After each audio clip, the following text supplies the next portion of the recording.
Juste, permettez-moi, mes amis et mes camarades, juste de remercier Espace Max de m'avoir convié. Le fait d'accepter cette invitation est normal, ce n'est pas, voilà, c'est simplement euh, un acte de camaraderie. Et Christian, tu parlais d'un demi-siècle, ça ne nous rajeunit pas, cela nous renvoie aux années de l'UEC Bordeaux et de la revue Position. Tu vois, tu étais en train d'écrire l'histoire d'un homme. Moi, j'étais dans la politique, je voulais écrire, mais j'étais incapable d'écrire ce que je faisais. Je le jetais, et j'ai bien fait de le jeter pendant 40 ans. Il a fallu le chagrin d'amour de ma vie pour que ce que j'écrive soit lisible. Bon, mais laissons, nous sommes là pour parler de la Révolution. Avant d'entamer mon propos, et en vue de réduire le plus possible l'éventualité d'un malentendu, je voudrais expliciter les deux préceptes qui ont présidé à l'élaboration de ce propos. D'une part, je n'imagine pas une action politique d'envergure sans outillage théorique, mais pour ce qui me concerne, je suis loin d'avoir l'étoffe d'un théoricien. Et pour être franc, en tant qu'écrivain désormais à temps plein, je me sens plutôt enclin à solliciter l'autre de la théorie, donc la littérature, pour informer et illustrer mon appréhension de la problématique qui nous réunit, à savoir révolution, vous avez dit révolution. D'autre part, la modestie de mes remarques n'est pas rhétorique, mais sincère sur le plan psychologique et aussi sur le plan programmatique, donc dans le champ politique. Elle participe, cette modestie, à la fois d'un être à la cause et d'une éthique tournant le dos à l'arrogance et à l'expertise des petits timoniers. Elle est en outre aux antipodes de la foi du charbonnier qui, à mes yeux, ôte toute crédibilité au discours militant, celui des organisations et celui tenu par les femmes et les hommes, a fortiori par les dirigeantes et les dirigeants qui les incarnent. En ce centenaire du manifeste du surréalisme et de l'émancipation au quotidien qu'André Breton et ses amis ont tenté d'impulser sur la base de la contagion de l'exemple, puis en se mettant au service de la Révolution et de la Troisième Internationale, je me propose de partager quelques réflexions en tant que communiste sans carte et auteur aspirant à inscrire sa trajectoire personnelle dans le cours même du monde et de l'histoire, avec pour boussole, le souci d'articuler ses impressions à la lutte des classes et à un désir sur lequel il ne faudrait jamais céder. J'aborde maintenant le vif du sujet, du moins tel qu'il m'est apparu quand j'ai pris connaissance de l'appel à communication. Dans la préparation de cette intervention, il m'a semblé opportun de relire les trois exposés que j'ai présentés ici même à Espace Marx, et notamment celui intitulé Se laisser de nouveau hanter, prononcé en décembre 2021 lors de la 14e édition, laquelle avait pour thématique commun, commune, communisme.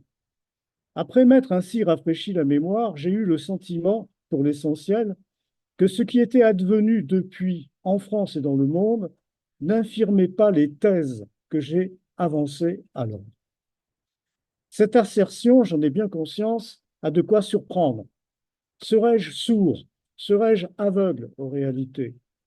Cette assertion a de quoi agacer mes auditeurs et demain mes futurs lecteurs qui assimileront mes déclarations précédentes à une posture, somme toute assez grossière, celle à laquelle bien des responsables, mais aussi des militants de base, des instances dirigeantes, des formations politiques, syndicales ou associatives ont l'habitude de camper en revendiquant une clairvoyance et ou une constance, ou les deux à la fois, la clairvoyance et la constance, une lucidité et une ténacité ayant fait ou faisant défaut aux autres, à tous les autres.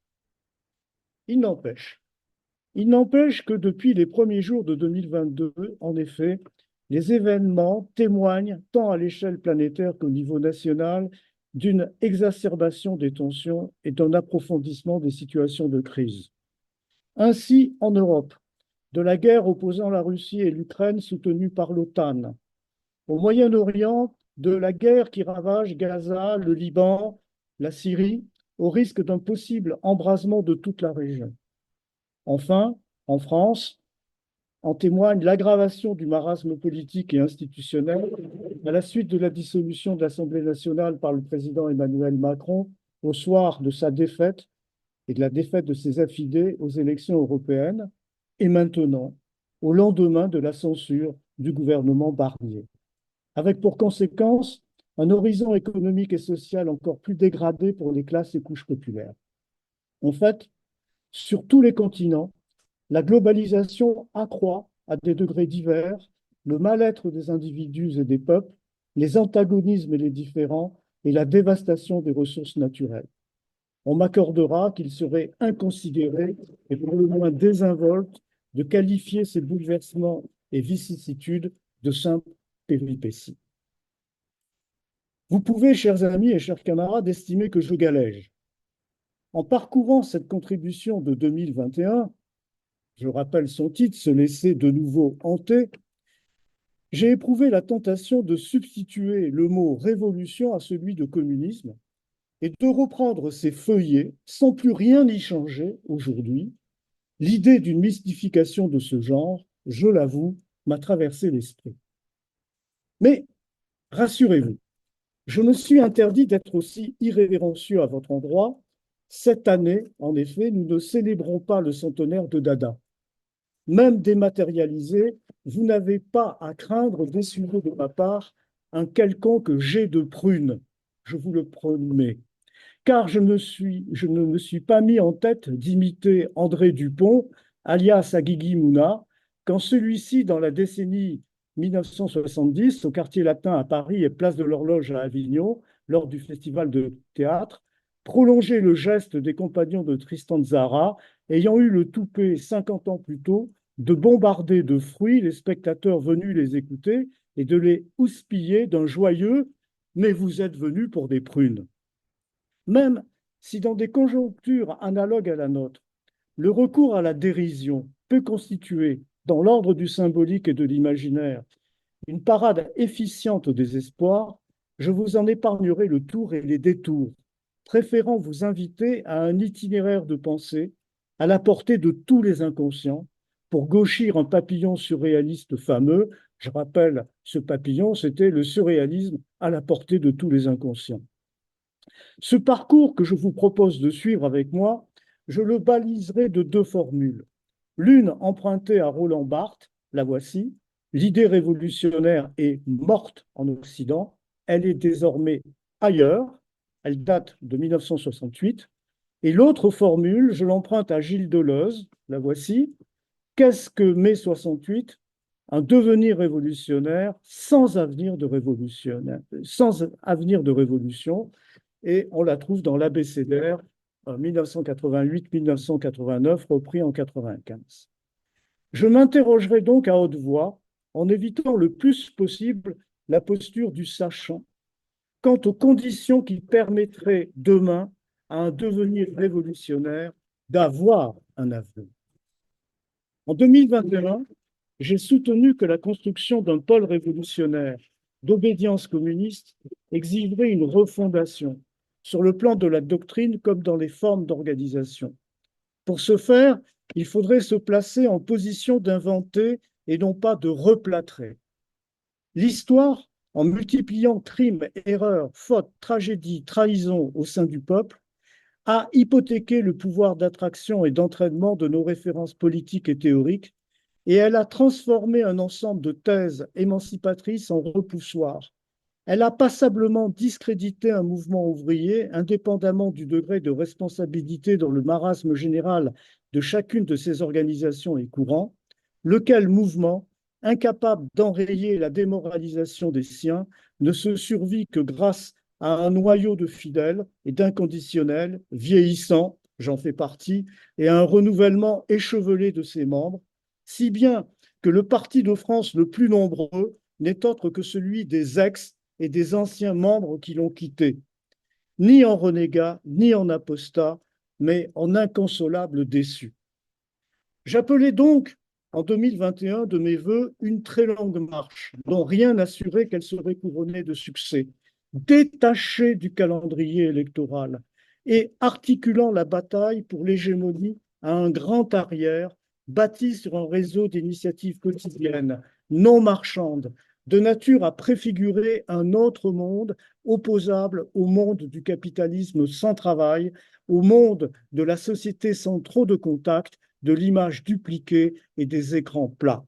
Je fais ici allusion aux travaux de d'Annie Lebrun notamment et de ses dernières interventions et de son dernier livre. Cette longue marche impliquerait de renoncer au bavardage. En cet instant, retentit en moi la voix de Paco Ibáñez, chantant les vers de Raphaël Alberti dans Nocturno, et qui, ces vers, en traduction, proclame manifeste, articles, commentaires, discours, fumée perdue, brouillard imprimé, douleur de papier que le vent balayera, tristesse d'encre que les eaux emporteront. Je vous ai épargné mon espagnol épouvantable. Eh bien, ces vers me donnent à penser qu'il convient non pas de bavarder, mais de faire. Faire, c'est-à-dire de promouvoir des pratiques pour faire au mieux et pour faire autant que se peut. Aujourd'hui, néanmoins, je ne cacherai pas mon pessimisme. À l'international, devant la montée vertigineuse des périls, c'est-à-dire de la guerre et de la guerre mondiale. Et en France, en raison d'un catastrophique assujettissement de la gauche au cadre et au tempo, aux canaux et aux thèmes d'une démocratie représentative 2.0, c'est-à-dire d'un système politique maquillant la médiation en souveraineté et permettant à la frange libérale et humaniste du personnel politique capitaliste de se draper dans un simulacre de modernité et de progressisme sociétal qui érige, par exemple, les revendications féministes et écologiques en priorité et en combat, sans rapport aucun avec les réalités de classe, dans une actualisation d'ailleurs fort habile de la sempiternelle parade bourgeoise mettant en scène le nouveau versus l'ancien, la démocratie versus la dictature, les valeurs de l'arc républicain versus le racisme, la xénophobie des populistes et autres complotistes, le moindre mal et la mesure de Kamala Harris versus l'outrance et l'extrémisme de Donald Trump, de manière quoi? De manière que tout change pour que rien ne change. C'est sur cette toile de fond que je souhaite, tout en commentant le paysage politique français issu des élections législatives anticipées du 30 juin et du 5 juillet dernier, émettre deux hypothèses touchant au caractère réaliste ou illusoire du projet et du programme révolutionnaire. En France, chers amis, où en sommes-nous? Où en sommes-nous vraiment?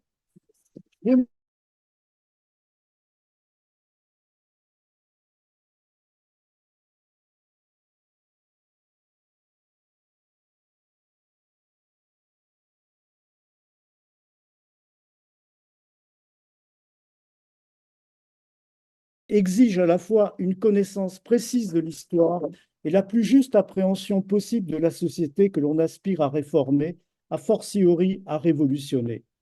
Autrement, on se contente de slogans qu'on a plaisir à scander dans les manifestations, mais qui, ressassés des années durant, les mêmes slogans, toujours les mêmes, sur les mêmes airs, eh bien, ils finissent par résonner comme de pathétiques et dérisoires incantations. Permettez-moi ici de faire une citation. Je commence par lire un passage d'un livre que je vais mentionner dans un instant.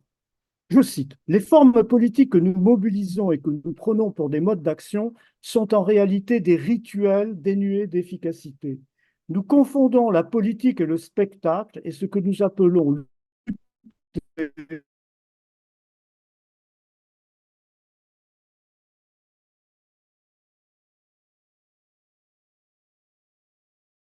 ce que signifierait véritablement lutter. Comme si, en fait, nous préférions les gains psychiques et subjectifs, narcissiques, de la lutte à l'obtention d'une victoire réelle. Fin de citation. De qui est cette citation? De Geoffroy de la Gannerie. Et je la tire de son Sortir de notre impuissance politique. Geoffroy de la Gannerie propose pour symptomal sans concession du rapport à la violence et à la répression auquel cèdent beaucoup d'entre nous. Je le cite une dernière fois. Dans un monde où l'État détient le monopole des armes et de la justice pénale, nous sommes faibles. Si nous déployons des actions violentes ou nous inspirons de la théorie anarchiste de la propagande par le fait, en réalité, nous nous livrons à l'appareil répressif d'État. Nous instaurons une scène où le rapport de force joue en notre défaveur. Quand nous augmentons le niveau de conflictualité, nous augmentons le niveau de la répression et son étendue, à tel point que l'on pourrait se demander si la pratique émeutière ou l'affrontement avec la police, aussi grisante que puissent paraître ces scènes, tout le monde le ressent, mais la politique consiste aussi à savoir se méfier de ces affects spontanés. Eh bien, à tel point que ces pratiques ne devraient-elles pas, elles aussi, être vues comme des sortes de happening, comme une manière de se mettre en scène comme sujet agissant, quand en vérité on ne fait rien, si ce n'est qu'on se livre à l'appareil répressif. Fin de citation. Je lis et je relis toujours ce passage avec en mémoire certaines manifestations, notamment contre la réforme des retraites. Il m'est arrivé de confier à des camarades participer plus du messianique que du politique. Qui plus est, le travail d'enquête et d'investigation qui incomberait à la gauche et à l'extrême gauche de promouvoir en leur rang, eh bien, celles-ci s'en sont dispensées depuis un demi-siècle. Ainsi, la défaite de 1968 n'a jamais été prise en compte, ni politiquement, ni symboliquement. Politiquement, il faudrait expliquer comment l'explosion de mai a pu accoucher en juin d'une Assemblée nationale introuvable. Symboliquement, il faudrait nous demander, avec les corps de Pierre Auverney, de Henri Curiel et de Pierre Goldman, tous trois assassinés, eh bien avec ces corps, qu'avons-nous porté en terre? Symboliquement, la question mérite d'être creusée et approfondie. Le revers politique de l'insurrection de la jeunesse instruite et de la grève générale ouvrière en 68 n'a-t-il pas été la conséquence des propres limites du mouvement, lequel s'est certes déployé comme un devenir révolutionnaire, mais en dehors de toute possibilité objective de succès, puisque d'entrée sans avenir de révolution? Le constat posé par Deleuze étant éclairé par l'appréciation de Barthes, jugeant que l'idée révolutionnaire a migré sous d'autres cieux parce que cette idée est morte en Occident. Depuis cette déconvenue, le rapport des forces, pas le rapport de force rêvé dans les meetings, eh bien le rapport des forces n'a cessé d'évoluer au détriment des espérances ouvrières, populaires et progressistes. De ce point de vue, le tournant dit de la rigueur en 1983, sous la présidence de François Mitterrand, la cohabitation Jacques Chirac, Lionel Jospin et le mandat de François Hollande n'ont pas été de nature à inverser la tendance. Or, on ne gagne une bataille, qu'elle relève ou non du processus électoral, que lorsqu'on a conquis l'hégémonie, celle-ci résultant d'une patiente bataille d'opposition. Chers amis, lisons, relisons Antonio Gramsci. Il est vain de se raconter des sornettes, à moins de se complaire dans la cécité et dans le déni. Depuis belle lurette en France, l'hégémonie est exercée par la droite et par l'extrême droite en tant qu'expression des diverses fractions du capital, avec comme supplétif, qu'il me pardonne, une social-démocratie, la social-démocratie, les social-démocraties, parce que la social-démocratie, à mes yeux, ne se réduit pas au Parti socialiste.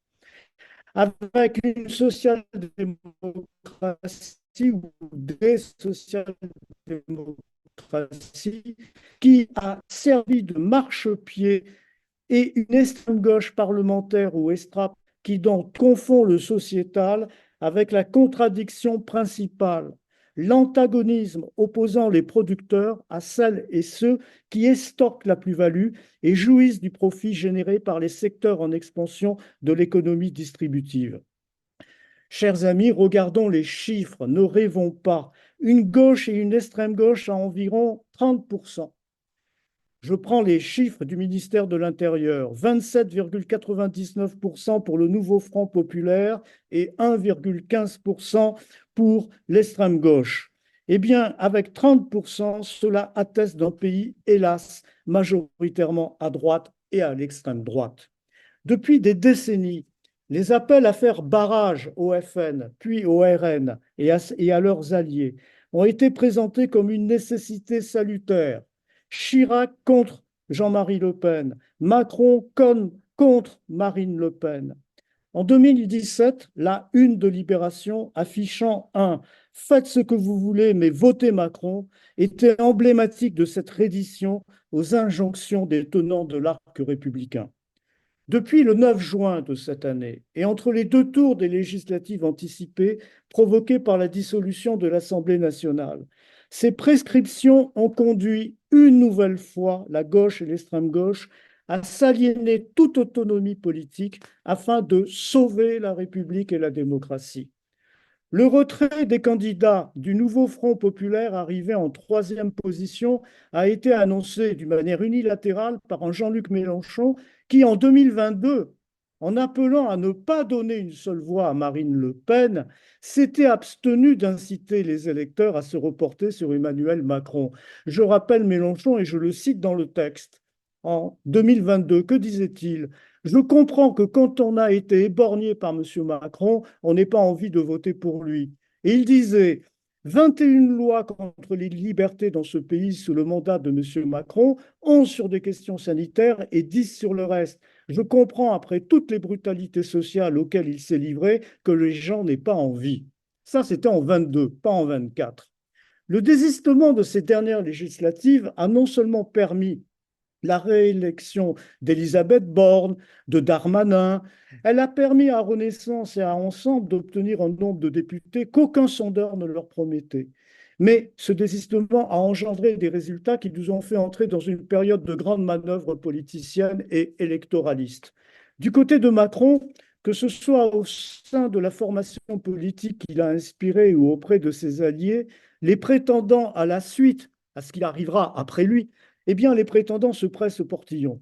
Entre les deux tours des législatives, à droite et à gauche, et dans les médias, il y en a eu plusieurs pour redonner vie aux leurs du camp républicain, du gouvernement provisoire, de l'Assemblée plurielle, de la grande coalition, du gouvernement technique. Et à gauche, on a entendu des personnalités, des responsables plaider pour une pratique de gouvernement sur projet analogue à celle en vigueur au Parlement européen. Ces dernières semaines, on en entend même parler de pacte de non-censure. Hier, les militants et les électeurs du nouveau Front populaire se sont réjouis de l'échec du RN et d'être arrivés en tête des trois blocs. C'est bien compréhensible. Toutefois, maintenant, il vaudrait mieux ne pas en rester là si nous voulons nous épargner de futurs déboires. Quand notamment analysera-t-on véritablement les causes d'un RN et de ses alliés à 33,15% lors du scrutin du 30 juin, avec une participation record? J'ai entendu tout à l'heure Timothy dire qu'on a perdu l'idée, le sens, le point de vue du travail. Nous sommes beaucoup à le dire depuis 30 ans. Et ce qui s'est passé, c'est-à-dire l'effondrement du Parti démocrate aux États-Unis, eh bien, nous sommes en train de le vivre actuellement en France avec l'effondrement des partis traditionnels de gauche, et y compris l'extrême gauche, par rapport au monde du travail et aux couches populaires. Pardon, des études ont été produites sur ces questions. Elles existent. Il suffit, par exemple, cette année, il suffisait de se reporter au monde diplomatique de juillet 2024 pour s'en convaincre. Les études fournissaient des pistes tout à fait intéressantes. Mais les états-majors de gauche et d'extrême gauche les ignorent, tout simplement, afin de nous faire, à nous militants, électeurs et sympathisants, réciter leur catéchisme des états-majors. Ainsi, pendant combien de temps va-t-on se gargariser d'une gesticulation compensatrice empruntant au combat de la résistance et ou de la guerre d'Espagne, plutôt que d'envisager la part de la gauche et de l'extrême gauche dans le recul et dans l'érosion de leur influence et dans la marginalisation de certaines formations ayant longtemps incarné une fraction conséquente du mouvement ouvrier. De mon point de vue, la perte au premier tour par Fabien Roussel d'une circonscription communiste depuis 1962 est emblématique de cette situation. Pourquoi faudrait-il cycliquement se vouer à l'impuissance en se mettant à la remorque idéologique des formations bourgeoises, s'autoproclamant républicaine, libérale et humaniste. Pendant combien de temps encore acceptera-t-on de dédouaner vers l'autoritarisme? L'attachement de l'extrême centre aux principes démocratiques. Alors, c'est quoi l'extrême centre?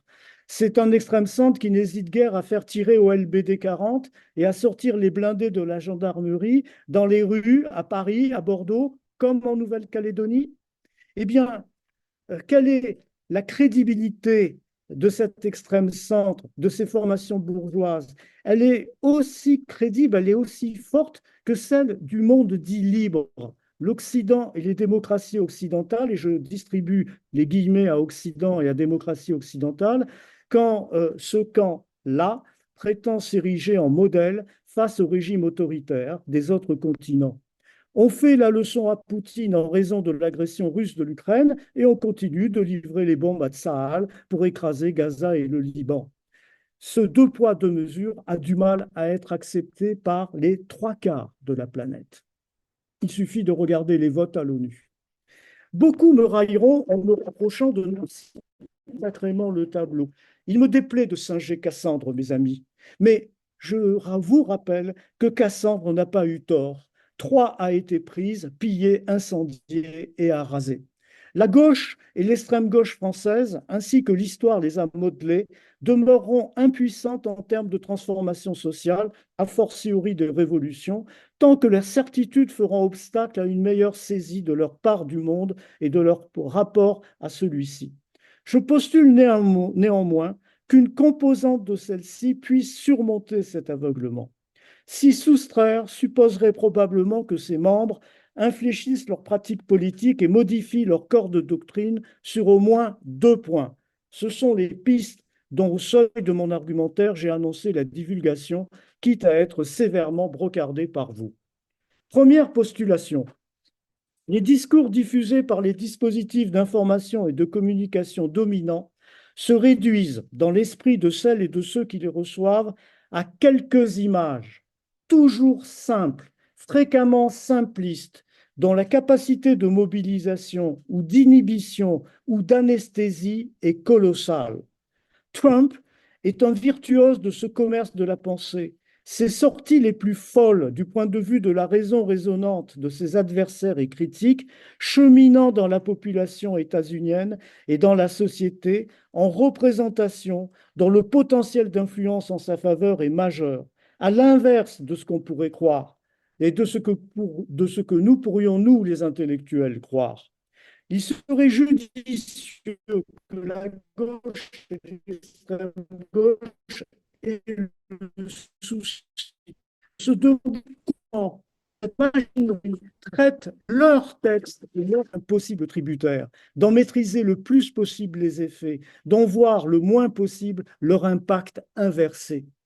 Le degré d'efficacité d'un message révolutionnaire n'est pas indifférent à la forme que celles et ceux qui l'émettent lui confèrent, ni au support auquel ils le confient.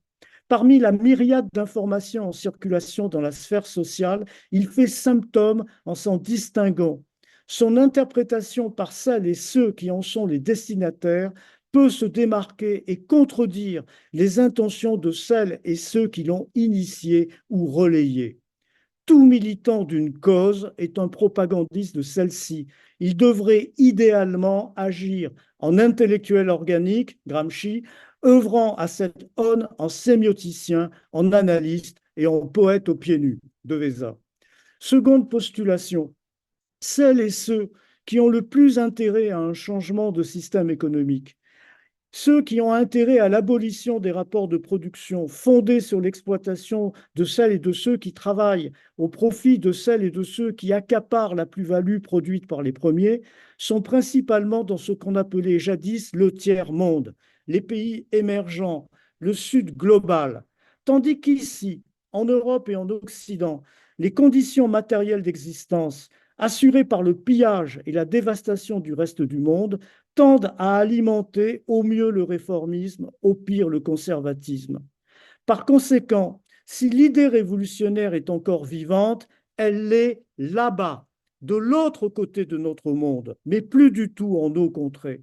Ce qui impliquerait non pas de doter nos programmes politiques d'un volet international, mais de concevoir notre stratégie en lui attribuant d'emblée une dimension planétaire impliquant un soutien déterminé aux luttes des peuples que l'Occident cherche à mondialiser sous sa bannière et un appui non moins effectif aux efforts des peuples, pays et nations optant pour l'avènement d'un monde multipolaire, avec pour corollaire une limitation des buts assignés à l'action politique correspondant très exactement à ce qu'il est possible d'arracher à la classe dirigeante quand les conditions objectives et subjectives de la révolution ne sont pas réunies, à savoir une amélioration des conditions de vie et de travail.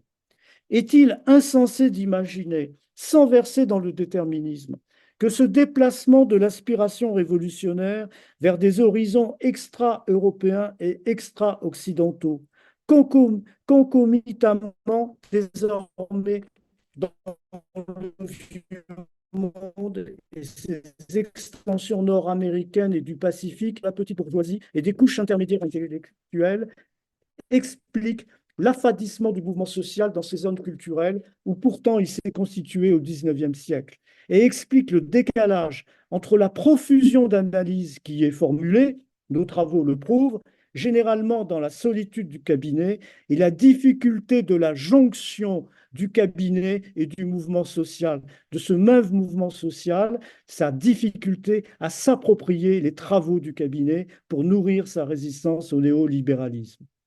Une appréhension de ce type de la question révolutionnaire, je doute que la gauche et l'extrême gauche partidaire et organisationnelle, à commencer par l'état-major de la LFI, de la France insoumise, celle-ci m'apparaît de plus en plus comme étant électoraliste et de plus en plus disciple d'une pratique lambertiste de la politique. Eh bien, je ne pense pas que ces états-majors en soient dans l'immédiat capables, car il leur faudrait consentir à ce que ces états-majors répugnent. Loin du spectacle, loin de la communication, loin de l'agencement informatique du politique, dans l'articulation opiniâtre de la pensée et de l'action, dans la combinaison de la voix parlementaire et des combats au quotidien, avec la volonté de cultiver ce qui, dans le tissu social, échappe à la réification et au devenir marchand, afin que ces utopies concrètes contribuent d'ores et déjà à changer la vie et à transformer le monde. Sans cette mise à plat entière et pleine de ce qui ne peut plus durer chez nous, à gauche et à l'extrême gauche, la crise politique s'approfondira et la décomposition qui en découle aussi. Et l'histoire se répétera, en farce ou en tragédie, ainsi que le soulignait Karl Marx dans le 18 Brumaire de Louis Bonaparte. Une thèse, même juste, n'est pas en effet par elle-même contagieuse. Il ne suffit pas de la décréter telle, révolutionnaire, pour qu'elle le soit. Elle ne l'est vraiment révolutionnaire que si les masses s'en emparent et si elles s'en font une force matérielle. Ce qu'ignorent les individus narcissiques et les courants et organisations cédant à l'esprit de chapelle et à l'autoréférentiel pour se prémunir contre leur dépérissement. Certes, une seule étincelle est à même d'embraser la plaine, mais elle doit jaillir à bon escient et briller d'un éclat distinct de toutes les autres incandescences. C'est à ce compte qu'elle éclaire les consciences et travaille les inconscients. Les images, brossées autour de quelques signifiants maîtres qui, à mes 15 ans, m'ont fait aller à la lutte et au communisme, sont pour moi toujours vivaces, en moi et pour moi. Affaire de névrose, de névrose carabinée, murmurant mes détracteurs par leur passivité de l'ordre actuel du monde. C'est plus aux plus jeunes d'entre nous, aux jeunes générations. Vouloir les ressusciter, ces signifiants maîtres, vouloir leur insuffler un regain d'attrait, voilà qui est, à mon avis, un leurre. Il vaudrait mieux en dessiner, en inventer et en marteler d'autres inédits. Je gage que sur cette terre et en ce pays, nous sommes assez d'inconscientes et d'inconscients pour à cette tâche nous atteler. Si je n'en étais pas convaincu, j'aurais décliné l'invitation dont Espace Marx m'a honoré. Merci à vous.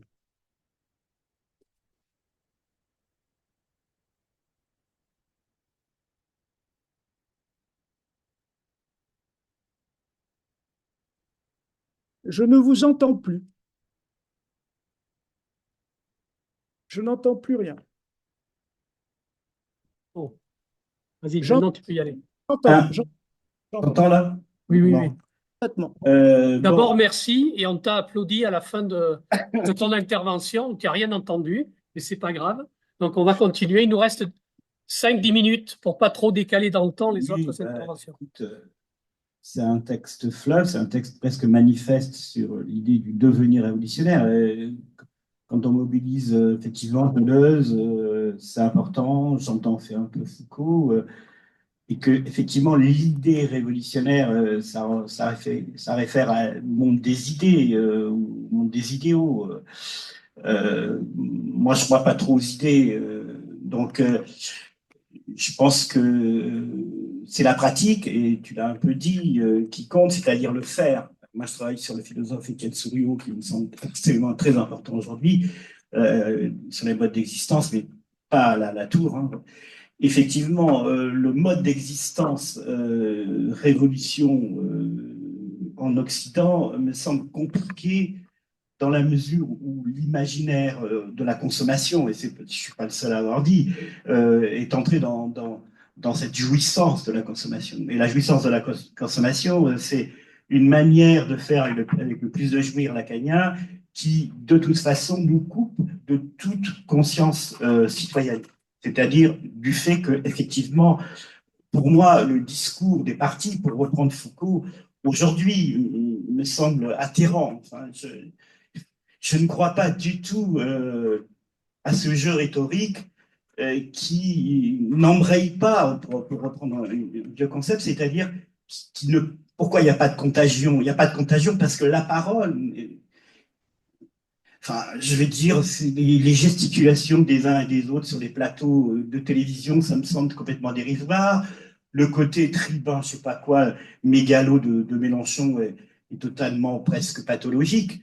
Donc, je suis assez d'accord avec ce que tu dis. Simplement, quand tu fais appel, alors je sais que tu es spécialiste des, des écrivains de langue française, mais pas en France, notamment, tu parles aussi des Caraïbes, etc. Le Sud global, qu'est-ce que ça veut dire? Parce que si c'est la domination à la fois de la Chine, de la Russie, enfin des BRICS, avec d'ailleurs aujourd'hui les alliances avec la Corée du Nord plus l'Inde, voilà, j'aimerais bien t'entendre là-dessus parce que qu'est-ce que tu entends sur Sud global? Est-ce que tu entends les pratiques dont je parlais, les pratiques révolutionnaires, les mouvements qui se font? Et il y a beaucoup de pratiques aujourd'hui qui sont invisibilisées d'ailleurs par les médias, dont tu as parlé de manière forte, parce qu'effectivement, ça suppose, n'oublions jamais que Trump a pris le pouvoir, oui, parce qu'il a fait de la télé-réalité pendant des années et qu'il il a acheté les médias. Voilà. Et ça a été plus efficace que les discours des partis. Donc, réfléchissons par exemple sur la jeunesse, à l'impact de la télé-réalité, de tous ces imaginaires instrumentalisés d'ailleurs par les marchés, qui ont un impact beaucoup plus important que la rhétorique politique qui me semble tourner vraiment à vide.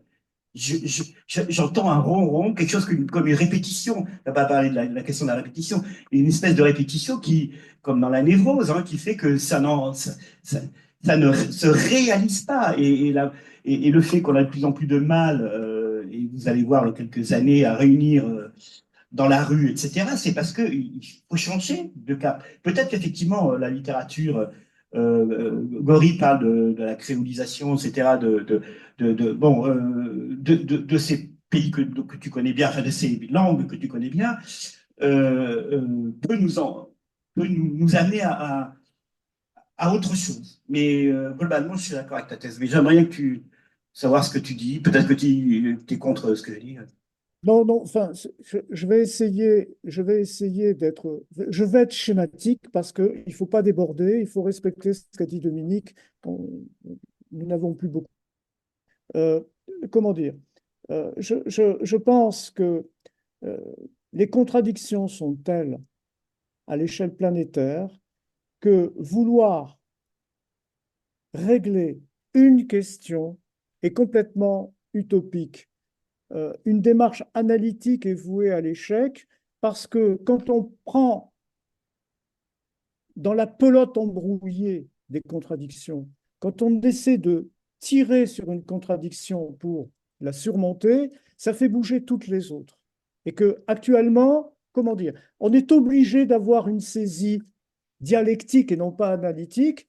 Alors évidemment, ça implique beaucoup de modestie parce que qui sommes-nous? Oui. Pas grand-chose. Combien de divisions? Pas beaucoup. Pas beaucoup. Et puis, cette série de défaites, cette série de révolutions qui se sont bouffées les entrailles, c'est quand même, enfin, il faut quand même, je le dis pour moi, mais qu'Octobre 17 donne le goulag et que la prise du pouvoir par Mao en 49 donne le laogai, enfin, il y a de quoi pleurer. Il y a de quoi pleurer, je pleure, littéralement, je pleure. Et pourtant, il y a ce signifiant maître pour moi, c'est-à-dire qu'est-ce que ça veut dire l'émancipation des peuples. Bon. Et je crois qu'aujourd'hui, on est obligé, me semble-t-il, de voir que ne serait-ce que les objets, utilitaires ou pas, que nous utilisons, où sont-ils fabriqués, quelle est la chaîne de production? Elle est complètement mondialisée, globalisée. C'est-à-dire il faut cesser de réfléchir dans le cadre de l'Hexagone ou de l'Union européenne ou de l'Occident. C'est planétaire. Et quand on voit les conditions dans lesquelles vivent les autres, cela implique, me semble-t-il, moralement, éthiquement, politiquement aussi, d'avoir beaucoup de pudeur. D'avoir beaucoup de pudeur. Hein, je pense à, c'est le début de la question de Henri Alleg, hein, dans cette immense prison où il n'y a que des souffrances, parler de soi est une indécence. Bon, ben, quand on est des universitaires français, parler du monde, etc., il faut faire très attention, très attention. Bon, donc, moi, je pense que notre intérêt, c'est d'être pour un monde multipolaire. Alors, être un monde multipolaire, oui, ben, ça veut dire qu'il y aura des dictateurs, oui, mais des régimes autoritaires, etc., etc. Mais il faut cesser de penser que nous, l'Occident, nous allons exporter au reste du monde nos concepts, nos modes d'organisation, etc., etc. Ça, c'est fini, c'est fini, c'est absolument fini. Pourquoi? Parce que nous ne sommes plus crédibles, même à gauche, nous ne sommes plus crédibles par les autres. On ne nous entend plus. Pourquoi? Regardez l'histoire sur 15 ans, 20 ans. Avec qui nous sommes alliés? Bon, je vais être méchant ici pour certains et certaines d'entre vous. Vous lisez la presse, vous suivez comme moi les choses. Bon, le PS, il est allé à la soupe aujourd'hui. Il est prêt à aller à la soupe aujourd'hui. Si je comprends bien. Ben oui, ben je regarde la presse. Qu'est-ce qu'ils veulent? Ah, ils ne veulent pas de ministre avec un Premier ministre de droite, mais avec Cazeneuve, peut-être qu'ils voudront bien, ou avec Guzman, ou avec un autre, etc. Et nous avons perdu, je le dis, nous avons perdu notre temps pendant combien de temps avec le nouveau Front populaire, avec eux? Avec eux? Ah, parce qu'on découvre, ils nous ont trahis? Mais toute leur histoire, ce ne sont que des trahisons. Et ce n'est pas un problème moral. Ils représentent quelle couche sociale? Nous-mêmes, nous représentons quelle couche sociale? Quelle couche sociale? C'est-à-dire que si nous parlons de révolution, si nous parlons même de réforme, si nous parlons de progrès social, de démocratie économique et de démocratie sociale, comme nous l'avons fait cet après-midi, de qui parlons-nous? Est-ce que nous parlons seulement des 60 000 universitaires qui se connaissent à peu près tous et qui discutent de leurs articles et de leurs livres, ou est-ce que nous parlons de ceux qui triment véritablement? Et si nous parlons d'eux, alors avant de parler d'eux, taisons-nous et écoutons-les dans le métro, dans l'autobus, dans le tram, écoutons-les. Et là, écoutons-les et nous allons voir que les grands discours, les magnifiques livres que nous écrivons, les articles formidables que nous écrivons, qu'est-ce qu'il en reste dans les consciences de ceux qui prennent le métro et qui vont trimer à 6 heures du matin? Qu'est-ce qu'il en reste? C'est-à-dire, par exemple, moi, je veux bien, enfin, ceux qui me connaissent, et Christian, tu me connais, Dominique aussi, je suis un intransigeant, on dit un intransigeant, oui, peut-être. pas trop, pas tellement intransigeant, mais foutre le souk à l'Assemblée nationale. Est-ce qu'on se pose la... Enfin, foutre le souk, ça ne me choque pas. Qu'ils ne veulent pas porter de cravate, je ne porte pas de cravate aujourd'hui, etc. Il n'y a pas de problème. Qu'ils aillent en basket, en tennis, en tongs, ouais, je veux bien. Est-ce Ah, qu'ils se posent la question de l'image que ceux qui regardent vont retenir de cela, de ces gesticulations? Est-ce qu'ils se posent ces questions? Et inversement, quand nous hurlons en écoutant Trump ou les fascistes ou l'extrême droite, quand nous hurlons en disant c'est pas possible, ces conneries qu'ils disent, etc., c'est pas possible, quand nous lisons Le Monde, quand nous lisons toute cette presse de gauche bien pensante qui se gosse des populistes, est-ce que nous nous posons la question de dire, mais les autres, qu'est-ce qu'ils vont retenir du discours de Trump? Qu'est-ce qu'ils vont retenir du discours de Trump? Pas ce que nous en retenons. Ben, le résultat des courses, c'est qu'il est élu largement, largement, et que nous avons un Rassemblement national à 30%, et si on accumule, comme je l'ai dit, eh bien, on a une droite dure, pas molle, pas humaniste. On a une droite et une extrême droite à 60% en France. Voilà. Mais on continue de dire, c'est la lutte finale, groupons-nous et demain, etc., etc. Je la chante. Je remarque dans les manifs, on la chante de moins en moins, celle-là. Je remarque ça. On chante d'autres choses. Bon. Mais voilà, c'est ça que je veux dire. Donc, j'ai pas de solution, je suis triste. Je finis juste une chose, et je te promets, Dominique Charette, ça va durer 15 secondes. Vous m'avez entendu quand j'étais en France et que je militais à droite, à gauche, etc., de dire, bon, on est prof, on fait de l'alphabétisation, on fait des cours du soir, on fait des choses.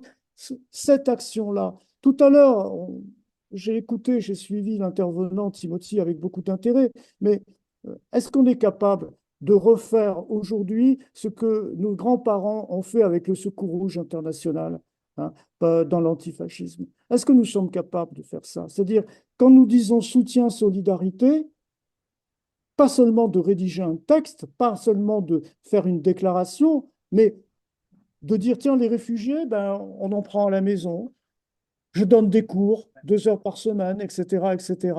Et tout ça dans un contexte politique. Nos grands-parents l'ont fait. Euh,